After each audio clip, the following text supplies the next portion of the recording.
I'm Ying Liu. I'm a GYN medical oncologist at Memorial Sloan Kettering Cancer Center in New York City, and I'm the PI for GY036. It's a phase 3 trial of 1 versus 2 years of maintenance olaparib with or without bevacizumab in patients with BRCA1 or 2 or homologous recombination deficient HRD positive ovarian cancer following response to first-line platinum-based chemotherapy.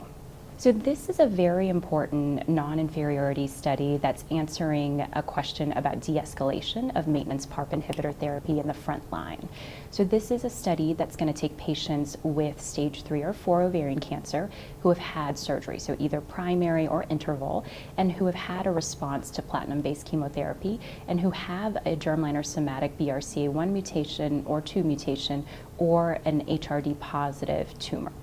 And after platinum-based chemotherapy, these patients will be randomized within 3 to 12 weeks to either 1 year of maintenance olaparib with or without physician's choice bevacizumab versus 2 years of maintenance olaparib, again with or without physician's choice bevacizumab for 1 year. And the primary endpoint of this study is to look at investigator-assessed PFS, and then the secondary endpoints are to look at OS, PFS2, as well as adverse events, particularly treatment-related MDS and AML. And the reason this study is so important is because we're seeing more and more studies showing us the toxicities of long-term PARP inhibitor use as far as increased rates of treatment-related MDS and AML, as well as decreased responses to subsequent therapies, particularly platinum-based therapies. And so this study is going to answer a really important question of whether or not we can, save our patients from the time on PARP and the toxicity while still maximizing and preserving that efficacy. Yeah, so the most common question is, well, how are we going to do such a big study? And, this study is designed to be a pragmatic trial, meaning it's designed for the real-world experience to mimic real-world practice and answer this question that's really important for our patients. And so to do that, we've really tried to make this study as streamlined as possible. So these drugs are all commercially available. They're already in use. Our physicians and our patients and our practitioners are used to them.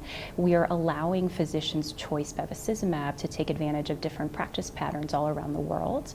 And we've really designed the tools and the assessments in the protocol to be as streamlined as possible, to minimize the visits and the things that need to be done just to help patients and providers and increase accrual. I think this is going to be a really important study. The design is a very special one. It's a non-inferiority study, but we're actually looking at PFS in a modified intention to treat population, meaning that the time at risk is going to start 1 year after patients have been on treatment to kind of account for that first year when both arms are receiving the same treatment. And we've also built in a sensitivity analysis to then look at more traditional PFS and OS measures from the time of randomization. It's also, we're looking to enroll 880 patients, and to do that we really are going to need participation from sites all around the world. And so our team here is happy to help anyone, and we're always available if anyone needs anything.